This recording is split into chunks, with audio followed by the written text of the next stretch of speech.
There's got to be more to it than this. My name's Mike Arnold, and that's the point I came to about 15 years ago with my Christian faith. Now, let me tell you what I mean. I grew up in church. Always did my best in Sunday school. I sat in the pew. I tried to pay attention to the sermons.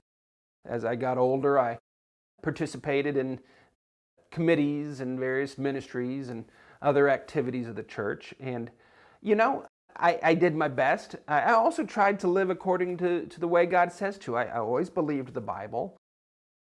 And, I know there's a distinction between the world and God's ways, and I tried to live God's ways. And yeah, I certainly got some value in life out of that, no doubt. But there was something really fundamentally missing. There was a disconnect. And let me explain. I would read the Bible, and I would notice a few things. First of all, there were typically some chunks that my church would skip over or just not address or couldn't explain, and that's one thing. But then I would read the promises of God, and I would look at the way that people back in Bible days lived in relation to Him. Things like, you don't have to worry about anything. God will provide everything you need every step of the way. God will direct your path and make it straight. If you delight yourself in the Lord, He'll give you the desires of your heart. The secret to being content in all situations. Peace that surpasses understanding. All those things are black and white promises of God in the Bible to those who follow Him. And it's what people back in those days lived like. They had remarkable lives. They experienced the reality of God in their lives and in their work in ways that, well, to me just seemed so foreign. I didn't have these fulfillment of these promises in my life. I certainly didn't feel it. And the real clincher for me was studying what's called in the Bible the fruit of the Spirit.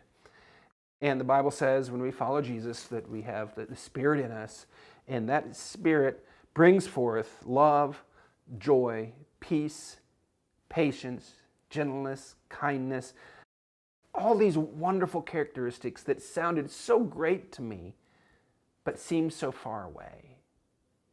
And I was doing my best.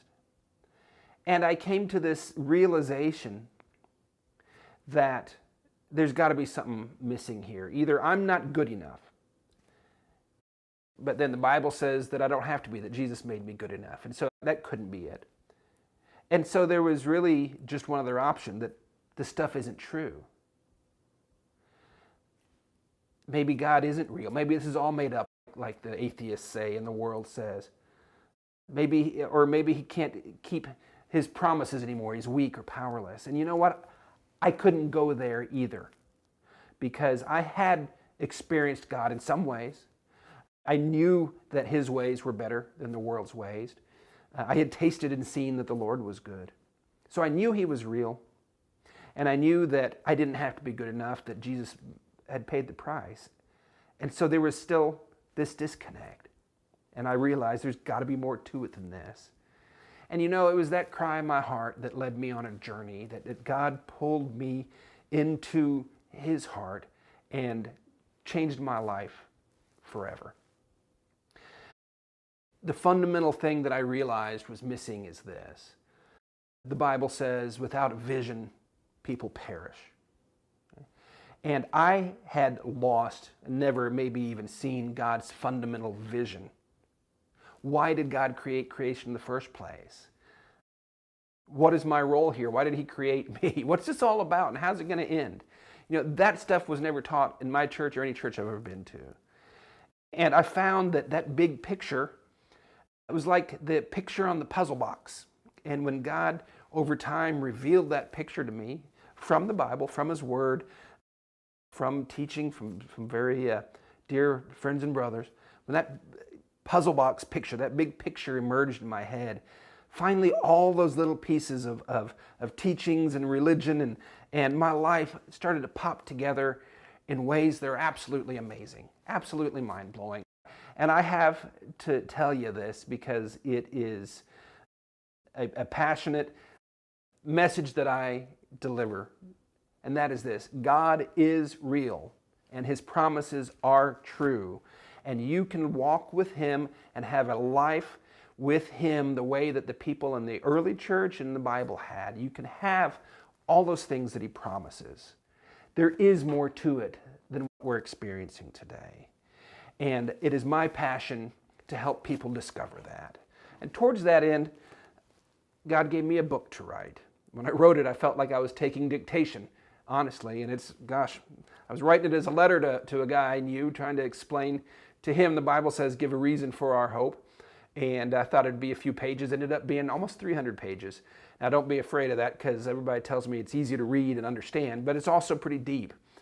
It's 100% drawn from the Bible, but it presents God's vision, God's big picture plan in a way that you've probably never heard before, and in a way that's 100% scriptural. There's about 438 footnotes in here, so you can do deeper research and see this for yourself.